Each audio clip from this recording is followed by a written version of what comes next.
Bonjour, bienvenue à tous, bienvenue pour ce nouveau webinaire, aujourd'hui consacré au Japon et la Golden Route, tout juste rentrée de Fun Trip, pendant lequel Vincent, nous fait le plaisir d'être présent aujourd'hui, nous a accompagnés et il vous parlera aujourd'hui de la compagnie ANA All Nippon Airways avec qui nous sommes partis en partenariat. Alors, donc NAR, c'est votre spécialiste voyage à la carte, une approche moderne du tour opérateur classique, puisque nous sommes vraiment tour opérateur classique, doté d'une technologie qui vous permet de créer du voyage online, mais également de nous contacter pour créer à votre place le voyage avec une connexion directe avec nos fournisseurs. Et donc des offres très rapides.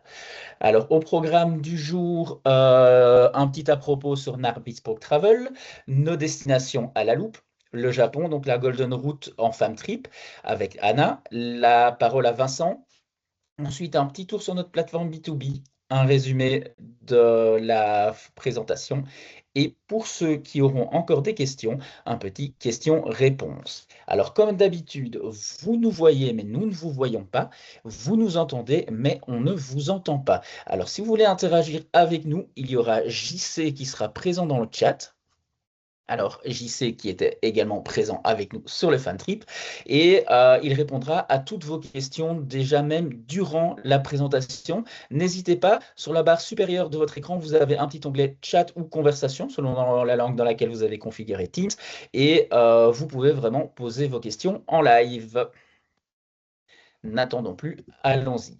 Donc NAR, c'est un Théo classique, hein. Donc on n'est pas une plateforme, une énième plateforme, on est vraiment un Théo classique avec une équipe qui est là pour vous, pour créer vos voyages à la carte. N'hésitez pas à nous contacter. L'idéal, c'est via la plateforme, je le montrerai tantôt, le petit bouton demander un devis, sinon par email benelux@nar.com et on fera le nécessaire pour vous répondre dans des délais très courts. Alors, on a, je le disais, une équipe expérimentée, puisque ce sont des personnes qui ont 15 et 25 ans généralement d'expérience dans le métier.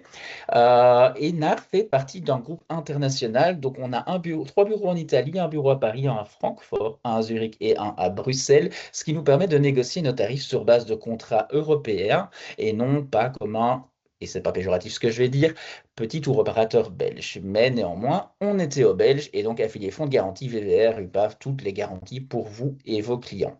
Nous proposons des circuits individuels, qu'ils soient tout à fait libres en fly and drive, combinés de destinations ou alors guidés privés, des séjours plages exotiques et des circuits en regroupé international. On passera d'ailleurs un petit tour sur ceux dédiés au Japon puisque c'est là qu'on a des circuits exclusifs NAR. Du plus classique au plus unique, hein, donc des circuits tout à fait classiques, hôtel, motel, mais également du plus unique si on parle sur le Japon, avec des logements particuliers tels que des ryokan, sur les États-Unis, également des dômes, des glampings, des ranchs, voilà, toutes sortes de logements qui peuvent vraiment rendre le voyage unique et collé à la personnalité de vos clients.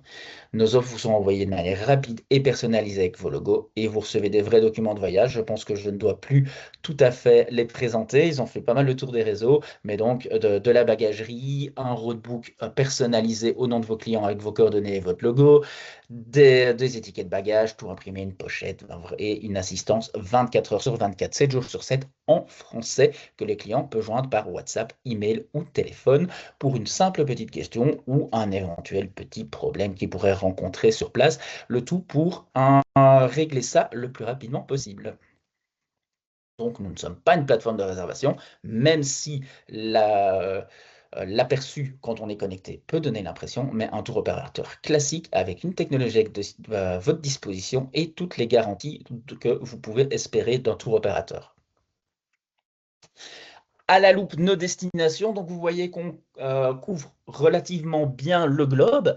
Nos top destinations sont USA, Canada, Japon, Thaïlande, Indonésie, Bali particulièrement, et également après ça tout ce qui est plage exotique comme les Seychelles, la Polynésie, Maurice, destinations sur lesquelles on est connecté en live. Donc vous faire des combinés de destinations d'hôtels en destination exotique comme Maurice, un nord-sud, ce sont des choses qu'on peut faire en quelques minutes. En tout cas, sur la plateforme, vous pouvez le faire si vous vous en sentez capable. Sinon, on peut le faire également pour vous. Bali, on est connecté. Le Japon, on est connecté en live. Les USA, le Canada. Et évidemment, il reste des petites parties avec lesquelles on passe toujours via un DMC, pour des choses un peu plus spécifiques. Mais faire de l'itinéraire classique et donner des premières offres à vos clients, c'est très rapide. On passe sans plus attendre à l'itinéraire de notre femme trip. Donc, on a fait une Golden Route relativement classique, mais néanmoins une belle découverte puisque ce sont 10 agents de voyage qui n'avaient jamais mis un pied au Japon qui nous ont accompagnés. Donc, on a atterri tout d'abord, on a pris les vols directs au départ de Bruxelles Hana sur Tokyo et ensuite un vol intérieur sur Osaka. Une nuit à Osaka. On est passé ensuite 2 nuits à Kyoto en train.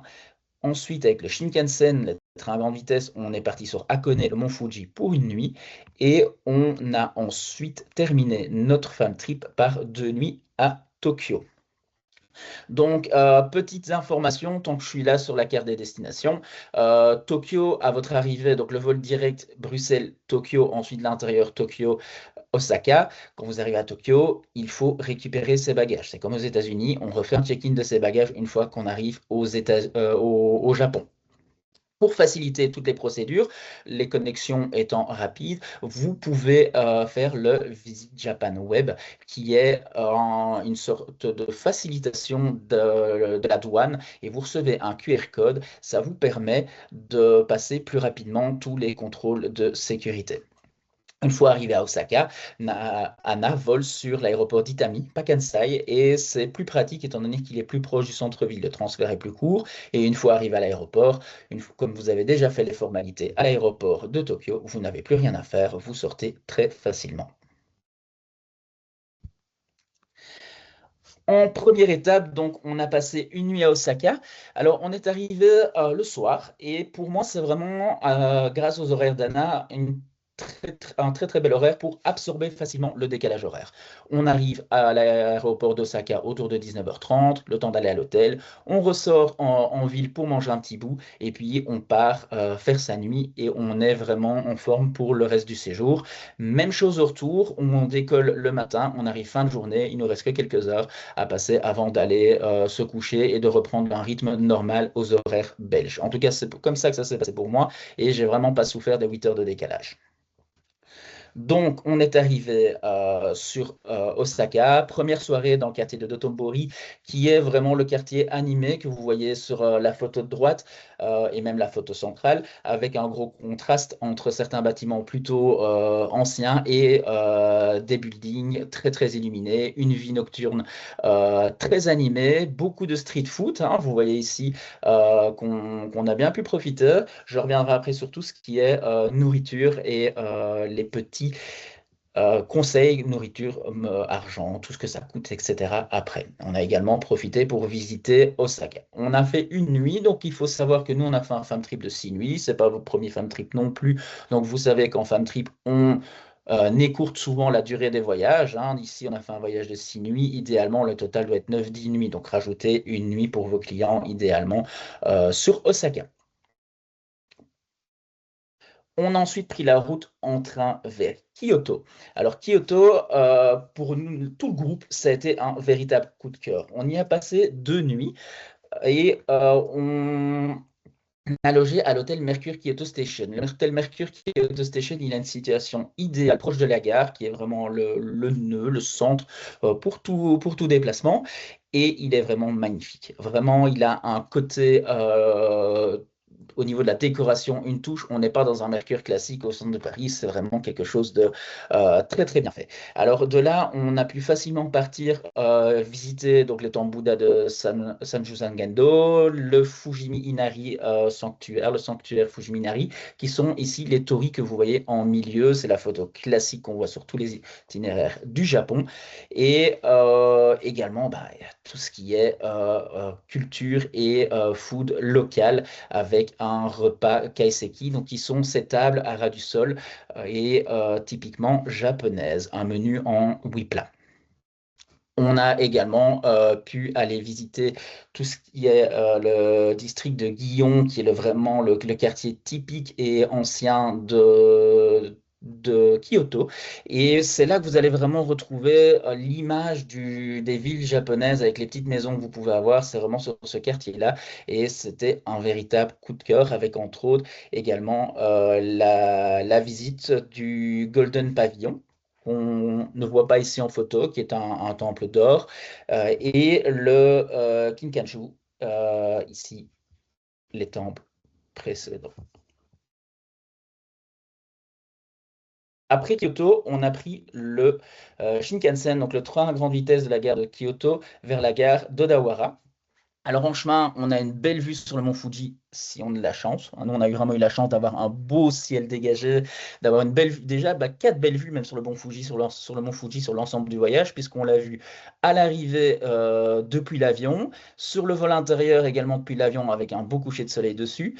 Dans le train en arrivant sur la gare d'Odawara et ensuite dans le téléphérique qui vous emmène de Odawara, d'Akone, pardon, vers le sommet et donc ici les montagnes de soufre aux abords du volcan. Donc ici que tous ces paysages que vous voyez.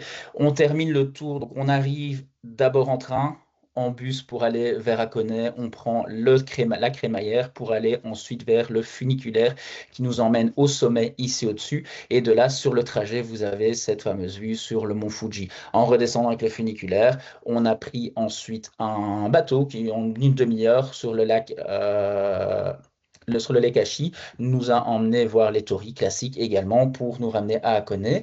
Et ensuite, rejoindre l'hôtel Prince Hotel Yunohana, qui est l'hôtel le plus haut de Hakone avec les onsen les plus hauts. Alors, Hakone, pour moi, c'est vraiment une étape qui est indispensable, déjà pour la vue sur le mont Fuji, mais également pour avoir une, un moment, une nuit de zen au cœur d'un voyage qui fait quand même pas mal de villes animées. Et on retrouve vraiment un moment de zénitude. On peut aller profiter donc des onsen qui sont ces bains chauds.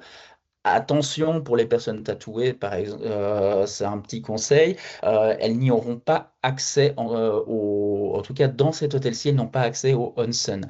On ne peut même pas y aller en couvrant ses tatouages. Certains bains vont l'autoriser, et sinon la dernière possibilité, c'est de prendre un hôtel avec des onsen privés. Donc les onsen, ce sont ces bains de source chaude chauffés par la chaleur du volcan, hein, tout simplement et qui sont à plus ou moins 42 degrés. C'est vraiment un instant de détente.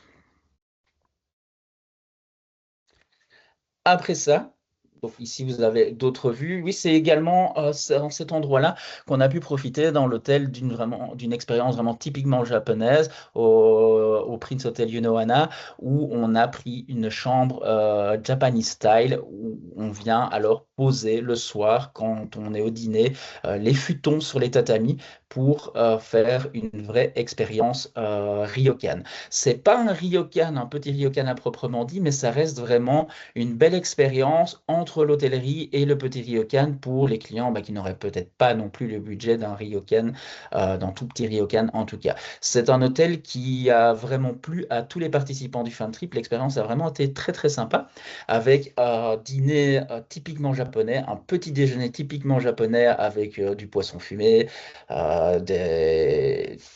Oui, ça change en tout cas des petits déjeuners buffets qu'on avait eu à l'avant sur les deux nuits précédentes. Et ensuite, on est parti pour Tokyo, où le train de la gare d'Odawara nous a amené directement à la gare de Shinjuku. Shinjuku, qui est le quartier trépidant central avec la grande gare au cœur de Tokyo. Donc, c'est le quartier avec beaucoup de magasins, une nightlife très importante et également la possibilité de beaucoup de street food,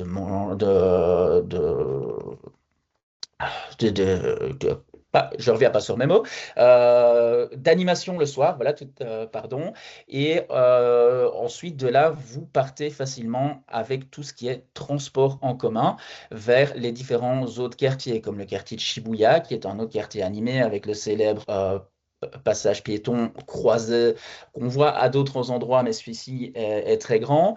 Alors ensuite, on a pu aller visiter de là différents temples comme Asakusa, comme le marché aux poissons de Tsukiji, qui est un marché aux poissons certes assez touristique, mais c'est très très impressionnant à voir malgré tout. Le quartier de d'Harajuku, avec, vous ne le voyez pas ici, mais qui est aussi un quartier où vous allez retrouver toute cette curiosité typiquement japonaise et haute en couleurs en termes d'habillement, en termes de mode et de mode aussi au niveau de la culture et de la vie locale, comme ces bars avec les animaux, tout ce qui est Hello Kitty, enfin, tout ce qui est très manga. Je vais passer un peu aussi vraiment tous les tops qu'on a fait parce qu'on en a fait vraiment pas mal. Nous, on n'a fait que 2 nuits. Personnellement, c'est une ville que j'ai vraiment adorée. Je la casserais même au même niveau que New York, tant c'est une ville animée avec beaucoup, beaucoup de choses à voir. Donc, y passer 4 nuits en fin de séjour, c'est vraiment pas trop. Ça vaut vraiment la peine. Ce qui nous a marqué aussi, c'est que malgré la population, l'importante population dans Tokyo, malgré le climat, malgré tout, c'est très très propre. On n'a pas un sentiment de cohue et on mange très très bien en rue et il faut vraiment au niveau food, à ce niveau-là, je vais y revenir, mais tout tester. Vraiment, n'hésitez pas à aller manger en rue au Japon. C'est vraiment une expérience très, très sympa. Au niveau des petites infos pratiques, donc le Japan Rail Pass, c'est quelque chose que NAR vous propose, et également avec le Welcome Japan. C'est un accueil, ça pour le Welcome Japan à votre arrivée au Japon, où quelqu'un va vous aider pour les premiers check-in, les premières formalités, et répondre pendant 1 heure à toutes vos questions. Le Japan Rail Pass, du coup, c'est un passe pour les trains au Japon, mais qui va être rentable réellement à partir de trois trajets. Sinon, on vous propose les billets individuels. Attention que train Japan Rail Pass, il faut également réserver un horaire et des sièges. Au niveau des transports en commun sur place, alors vous avez les cartes ICOCA, Suica, qui sont des cartes rechargeables. Ces cartes, elles ne vous servent pas que pour les transports en commun, puisque vous pouvez également les utiliser dans les combini. Les combini, ce sont les 7-Eleven, les Family Mart, les Lawson, qui sont des petits magasins où vous trouvez de tout, que ce soit pour manger ou des petites choses pratiques pour le voyage. Voilà, vraiment, c'est des magasins dans lesquels on rentre tous les jours au Japon parce qu'ils sont très, très pratiques et nombreux. Au niveau de l'argent, un euro, c'est 183 yens, donc à peu près 2000 yens pour 10 euros. L'idéal, c'est vraiment de toujours avoir du cash sur soi. Le Japon est un pays encore très ancré au cash. Mais vous trouverez donc pour en tirer des ATM dans tous les combini. Vous pouvez utiliser vos cartes de crédit, vos cartes, même bon contact maintenant qu'elles sont devenues de toute façon Mastercard et Visa sans problème dans les grandes villes, mais ayez toujours du cash sur vous, c'est très très pratique. Je reviens 2 secondes sur les transports en commun, donc on peut évidemment acheter ces tickets à l'unité en fonction du trajet. Ça ne coûte pas très cher, mais c'est vrai que dans l'absolu, une journée de déplacement en transport en commun revient vite à 12-15 euros. Donc la carte ICOCA rechargeable est très pratique puisqu'on ne doit pas aller acheter chaque fois individuellement. On la scanne et on passe tout simplement.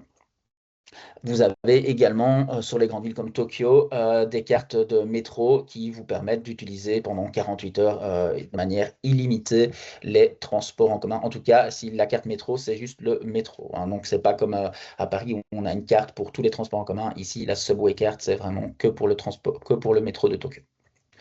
Au niveau du décalage horaire, j'en ai déjà parlé, on est sur plus 8 heures, hein, donc je reviens 2 secondes dessus, mais vraiment les horaires permettent vraiment de l'absorber, ce décalage horaire. Les prises de courant, attention que certains ont été surpris, c'est 2 branches plates, mais il n'y a pas de prise de terre, il n'y a pas de trou pour mettre la prise de terre. Donc si vous avez un adaptateur qui sort 2 branches plates et la prise de terre au-dessus, ça ne rentrera pas. La plupart des hôtels sont équipés simplement des prises USB-C ou USB, donc ça reste très pratique. Maintenant, quand vous avez d'autres choses à brancher, prévoyez quand même un adaptateur convenable. Et au niveau nourriture, donc tout ce qui est street food, je l'ai déjà dit, c'est vraiment pas cher, c'est délicieux. Donc je pense aux okonomiyaki qui ont vraiment régalé tout le monde. Ce sont des galettes, des espèces de grosses galettes omelettes avec du chou, des œufs, il peut y avoir des crevettes, de la viande. euh, et c'est vraiment délicieux. C'est grillé comme ça, c'est vraiment sur une plancha, c'est vraiment top. Top. Les tokoyaki qui sont des petites boulettes de poulpe, des brochettes de bœuf wagyu, le toikansu qui est chez nous on dirait un schnitzel, mais vraiment délicieux avec chaque fois une sauce qui va avec, c'est très très bon et pas très cher hein, pour vous donner une idée. Les okonomiyaki, on était autour de 3,50 € en rue pour manger. Même chose, les boissons sont vraiment pas chères en rue. C'est vrai qu'une fois qu'on est au restaurant, ça devient un peu plus cher, on redevient un peu plus dans une vie européenne, mais ce n'est pas non plus hors de prix pour des grandes villes. Les dîners kaiseki, qui sont vraiment ces dîners sur lesquels la table est quasi à hauteur du sol, on passe nos pieds, qui sont dans un trou dans le sol, mais c'est une très belle expérience en 8-9 plats, toutes des petites quantités de poissons crus, de viande, une soupe miso, mais vraiment des choses très très bonnes et très goûtues. Et le shabu shabu qui est une fondue, une espèce de fondue où on mélange les nouilles avec tout ce qui est le bœuf wagyu qui est tranché très très finement. Vraiment, on a pas, même si on a mangé 2 fois la même chose parfois, mais sur une semaine, on n'a vraiment pas eu cette impression de manger tout le temps la même chose. Au contraire, on a fait vraiment pas mal de restaurants différents et on a eu une expérience culinaire, en tout cas, vraiment incroyable. Voilà un peu pour illustrer un peu tout ce qui est nourriture et expérience food au Japon.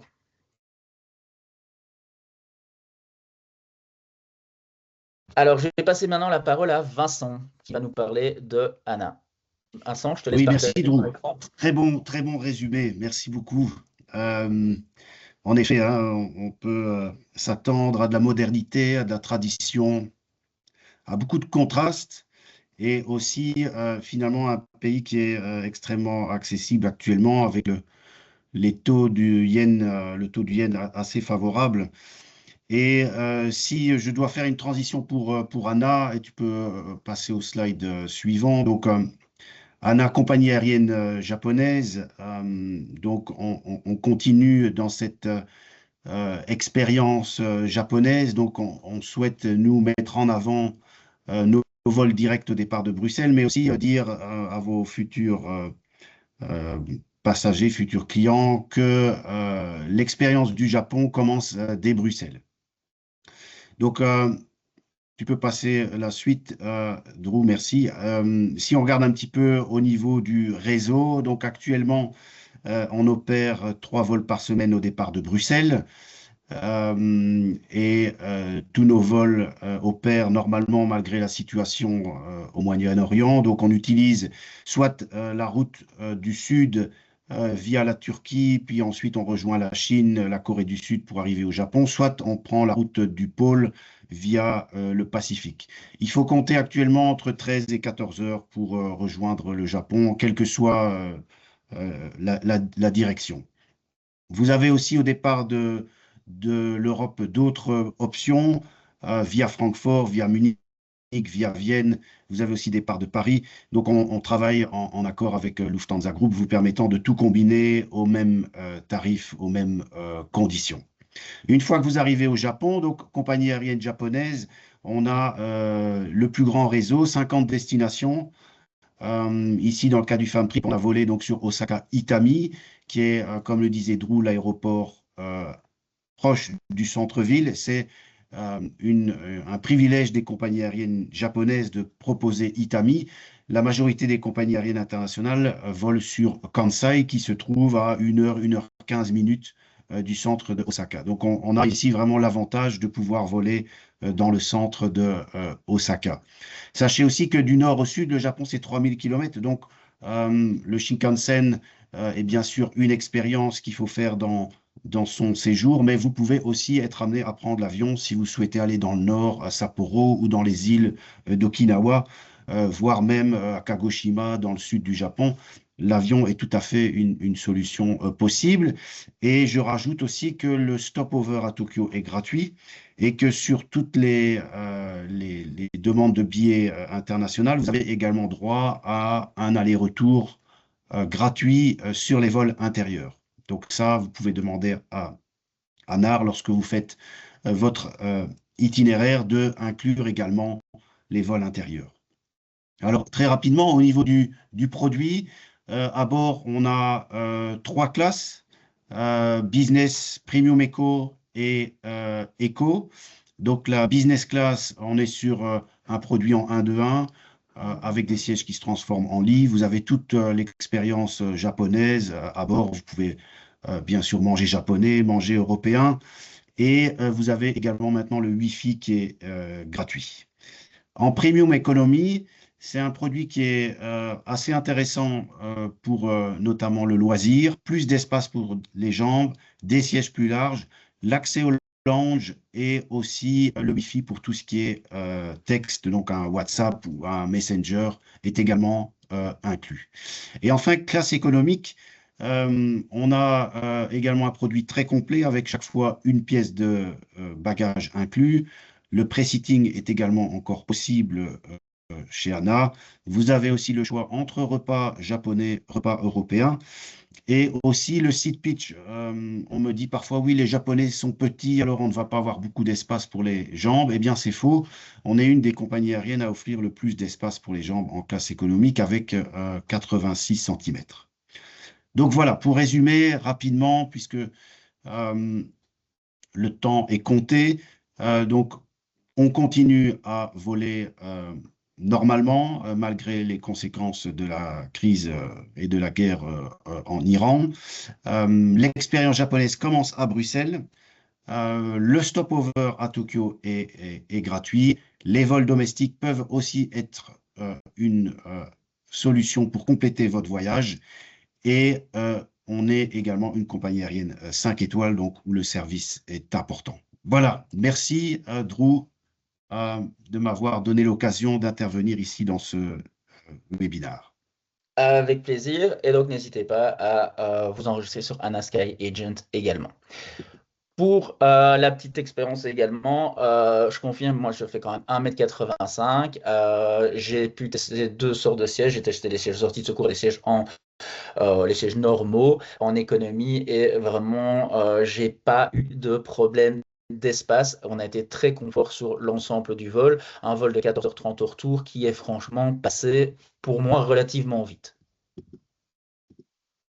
Alors, je vais... Voilà. Je vais passer quelques petites minutes sur notre espace plateforme, histoire de vous montrer ce qu'on peut vous proposer. Donc, je vais vous montrer ici le bouton en guillemets magique à votre gauche sur l'écran, la demande de devis. Si vous avez une demande de devis à nous faire, plutôt que d'envoyer un mail, l'idéal, je ne dis pas que le mail va être proscrit et pas du tout, n'hésitez pas à le faire quand même, mais l'idéal c'est d'utiliser ce bouton-là, puisque vous êtes du coup en créant ce fichier-là, le créateur du numéro de PO et donc vous avez accès au fichier. Nous, ça reste dans un environnement fermé, dans l'environnement NAR et vous recevez vos offres encore plus rapides puisqu'on est sûr d'avoir toutes les informations dont on a besoin pour créer votre offre. Vous avez toujours l'espace ici pour nous mettre des petites notes importantes à savoir pour personnaliser le voyage de vos clients. Je vais aller dans visite guidée et croisière. Et dans destination, je vais mettre Japon. C'est ici que vous allez pouvoir retrouver tout ce qui est circuit guidé, que ce soit privé en groupe et également des petits modules. Je vais prendre le cas ici du 7 jours 6 nuits qui correspond à ce que nous on a fait. Peu de vos clients vont partir au Japon pour 6 nuits, voire pas du tout, mais ça peut être une belle opportunité pour des clients qui ont envie de découvrir par eux-mêmes et qui ont un peu d'appréhension, en tout cas au début, pour savoir comment ça va se passer, de commencer par un circuit en groupe pour ensuite partir sur l'individuel. Quand vous voyez circuit exclusif NAR, c'est vraiment des circuits sur lesquels il n'y aura que des clients NAR. Et ici, dans ce cas-ci, je vais aller dans la colonne de gauche, je vais mettre langue français. Je ne vais avoir que les circuits exclusifs NAR sur le Japon sont exclusivement francophones. Donc, vous aurez que des clients wallons ou français sur Si je vais prendre, par exemple, le 12 jours, 11 nuits ici en dessous, donc les traces des samouraïs, qui va faire Hiroshima, qui va aller à Miyajima, Ijime, Osaka, Kyoto, Tokyo, les Alpes japonaises, le mont Fuji, relativement donc complet comme circuit. Je peux retrouver, quand je vais sur itinéraire, toutes les informations. Donc ici, on en sera un minimum 4 participants, maximum 24. D'autres sont en maximum 16 participants. Quand je vais sur départ, vous avez un calendrier des départs et vous voyez que il y a des dates en bleu, ce sont les dates des départs. Donc chaque groupe exclusif NAR a entre 8 et 10 départs. Il y a 5 par an, entre avril et octobre, et il y a 5 groupes exclusifs NAR. Ça veut dire que vous avez entre 35 et 40 propositions pour vos clients en termes de circuits exclusifs francophones sur le Japon à des prix qui sont tout à fait intéressants, hein. Ici, le 10 jours 11 nuits, comme ça je l'ai en tête de mémoire avec les vols ANA, on était sur 5 000 € par personne. Vous allez également pouvoir retrouver ce genre de produits sur plusieurs destinations telles que les États-Unis, le Canada, la Thaïlande en français également. Vous allez pouvoir en retrouver sur l'Australie, l'Afrique du Sud, etc., etc. De la Tanzanie avec des safaris, avec la réserve de Saadani. Donc, vous allez pouvoir utiliser cet espace comme une brochure online pour voir tout ce que NAR a à proposer en circuit guidé. Alors, je vais vous montrer comment créer un voyage en liberté de manière assez brève, mais pour vous montrer un peu les produits qu'on peut proposer. Je vais partir en octobre, par exemple. Je vais prendre un vol le mercredi 7, qui correspond, pardon, excusez-moi, à un départ de vol ANA au départ de Bruxelles. Et ce qui est génial, c'est qu'avec le retour du samedi suivant, ça nous permet de faire une golden route sur un timing idéal. Donc, on va partir sur 2 nuits en arrivant le lendemain du départ. Commencer par 2 nuits sur Osaka. Alors, ce qui est sympa en commençant par Osaka, c'est que du coup, on arrive à Tokyo, on repart directement sur Osaka. Si on finit par Osaka, qu'on veut reprendre son vol direct sur Tokyo, on va devoir repasser une nuit à Tokyo. Et puisque le vol est à 10 h du matin, on n'a pas le temps d'arriver suffisamment tôt pour reprendre son vol. Ensuite, on va aller à Kyoto en train depuis Osaka. Après le petit plus, je continue mon voyage en train vers Hakone, le mont Fuji, où une nuit est bien. Kyoto, je mets 2 nuits. Et on termine notre voyage en rajoutant une étape, en train toujours, en arrivant pour 4 nuits sur Tokyo. Et je fais créer le voyage. Si je ne vais pas lui demander de remplir automatiquement, je clique sans remplissage automatique. Je vais aller chercher mes vols. J'ai mon Bruxelles-Osaka. Alors ici, Mami Kansai, je fais Osaka, Seoul Airport pour avoir Itami et Tokyo, Bruxelles pour le retour. Et je vais aller chercher mes vols ANA. Donc soit je tape ANA, j'ai tout ce qu'il y a ANA, soit je connais le code de la compagnie, NH, et j'ai directement All Nippon Airways.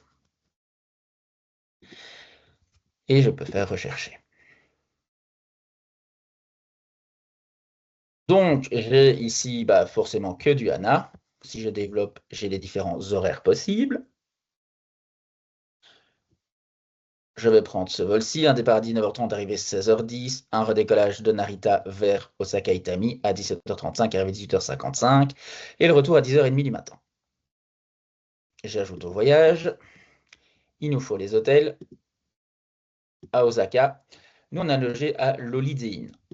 Alors, ici, je vais vraiment vous partir sur une route classique. Je ne vais pas partir sur quelque chose qui va aller dans l'exceptionnel, le petit ryokan, parce que ça correspond à 90% des demandes de vos clients, c'est la découverte du Japon de manière pratique. Et ici, le Holiday Inn à Osaka, il est très bien pour ça. Pour y passer 2 nuits, on est vraiment dans le cœur de Osaka, à 2 pas de Dotonbori, et c'est vraiment idéalement situé. En plus, les chambres sont basique, mais la literie est parfaite. Donc, pour récupérer après un long vol, c'est idéal.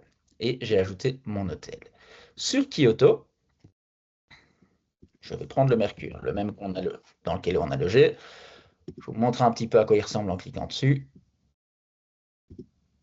Voilà. Il a vraiment un très très chouette style. On a vraiment tous été d'accord sur le fait que et sa situation et son petit déjeuner, son accueil, ses chambres ont été vraiment au top.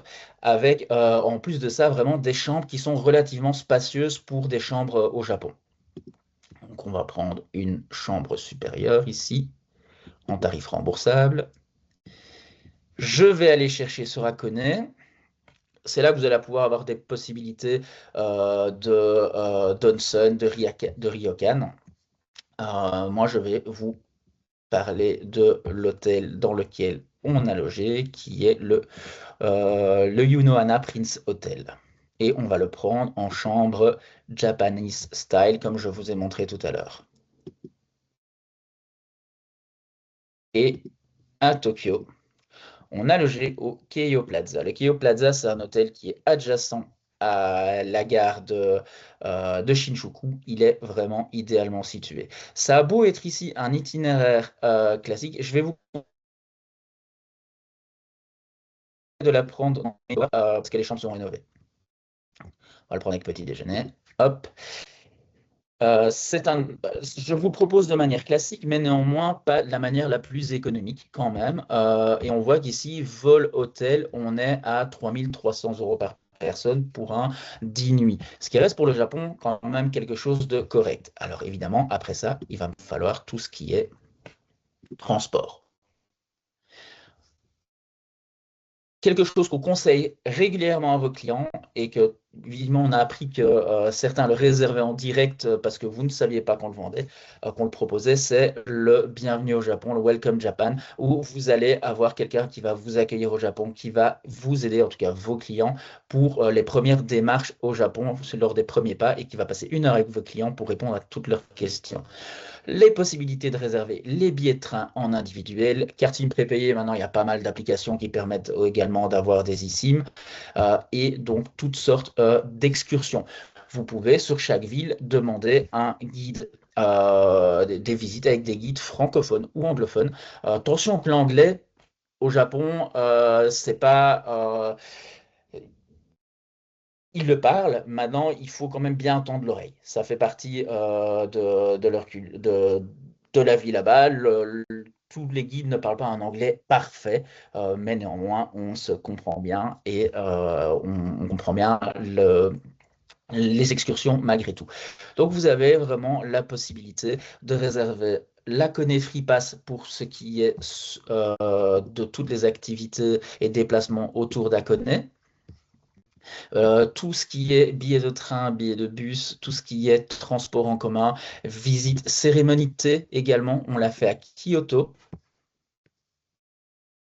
Celle-ci, la cérémonie de thé Camélia dans le centre du vieux Kyoto, dans le quartier de Gion, qui est vraiment une expérience très très sympathique et qui, bah, même si on n'est pas traité matcha, ça change du thé matcha qu'on pourrait goûter ici en Europe. Toutes les activités sont bien sûr réservables avec nous. N'hésitez pas à demander également à l'équipe qui a quasi maintenant tous voyagé au Japon. JC a déjà fait plusieurs voyages. On a Vicky qui est allé. On a Yelva et Thomas qui y sont actuellement. Et Séverine et Eugenio, ils partent la semaine prochaine. Tout ça sur cette année. Donc ça veut vraiment dire qu'on aura toute l'équipe quasi qui aura été au Japon et qui pourra vraiment vous renseigner sur ces destinations, en tout cas sur 90% des demandes que vos clients vont pouvoir avoir, c'est-à-dire de la Golden Route, des Alpes japonaises, et après on a également tout ce qui est plus exclusif sur les petits ryokan. Je vais revenir ici, je ne vais pas vous faire une formation complète sur la plateforme. Vous avez toujours la possibilité de sortir les offres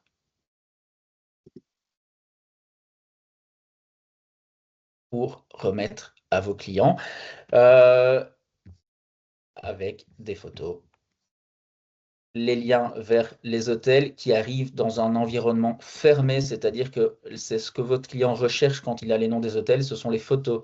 Quand il tape sur Google, il arrive sur Booking. Sur Booking, il a des prix. Ici, il va pas avoir ça. Il n'a pas besoin de sortir d'un environnement et de risquer d'aller voir d'autres prix et de construire par lui-même. Il a accès à toutes les informations dont il a besoin.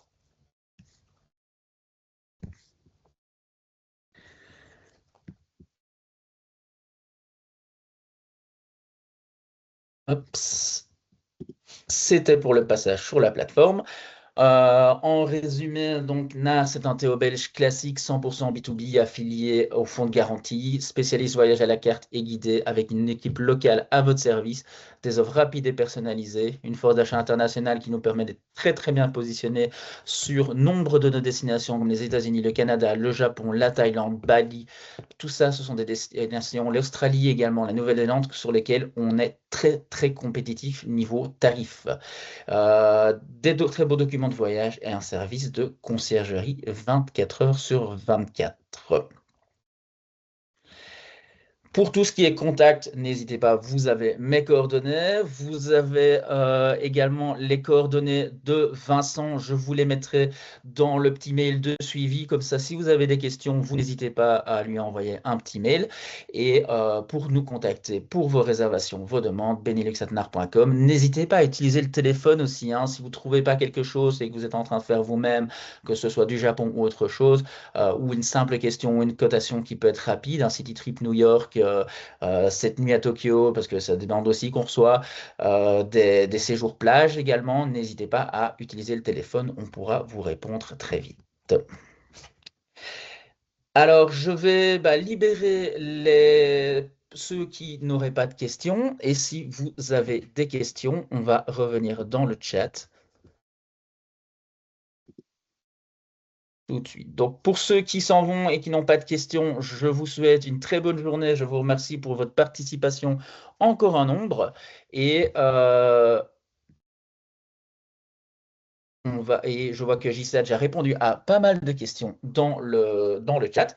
Et pour tous ceux qui restent, n'hésitez pas, l'onglet ici au-dessus, conversation, et posez vos questions dans le chat. On se voit à très bientôt. Si vous avez des questions, n'hésitez pas à m'appeler.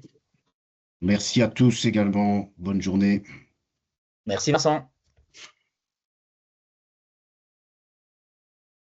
Alors, Jean-François, je ne vais pas tout dévoiler au niveau des barlouches. Il y a des expériences que Vincent nous a guidées, pour lesquelles on gardera notre petite info, nos petits secrets, et que tu pourras réserver à tes clients. Donc, les bars louches, pour tous ceux qui veulent savoir, ce sont des chouettes petits bars karaoké où vous vous retrouvez, on va dire, à une petite dizaine de personnes, mais il faut vraiment connaître ces endroits qui sont situés dans des bâtiments au deuxième étage où vous avez l'impression de rentrer chez des gens.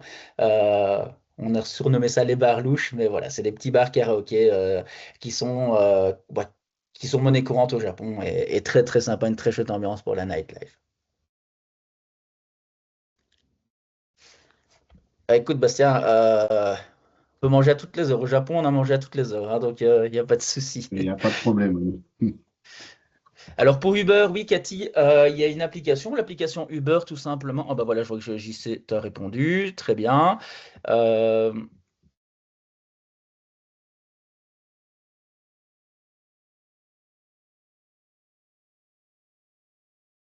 Il y a le groupe accompagné, les clients reçoivent un roadbook détaillé. Ah, voilà, ça dépend. Je vois que JC a répondu également.